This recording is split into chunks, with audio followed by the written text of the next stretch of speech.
আজ আপনাদের বানিয়ে দেখাবো আমদই। প্রথমে দুধটাকে গরম করে নেব। গরম করার পর স্বাদ অনুসারে দিয়ে দেবো চিনি। চিনি দিয়ে দুধটা গরম করার পর সেটাকে ঠান্ডা করে নেব। এবার অন্য একটি পাত্রে গুঁড়ো দুধ দুধের সাথে গুলে রেখে দেবো। তারপরে গরম করা দুধের সাথে গুঁড়ো দুধ মেশানো দুধটিকে ভালো করে মিশ্রণ করে নেব। করে নেওয়ার পরে এবার বানাবো আমের পিউরি। আমের পিউরিটাকে বানিয়ে হালকা গরম করে সেটাকে আরও পুরো করে নেওয়া হবে।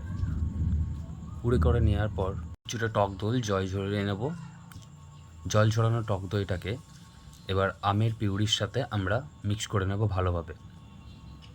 মিক্স করা হয়ে গেলে ওই আমের পিউরির সাথে দুধকে ভালো করে আবার মিক্স করে নেব। এমনভাবে মিক্স করবেন যাতে কোনো বাবেল না থাকে। তারপর সেটাকে ওভারনাইট ফ্রিজে রেখে দাও। রেখে দেওয়ার পর আপনি পেয়ে যাবেন সুস্বাদু বাড়িতে বানানো মিষ্টি দই। Thanks for watching.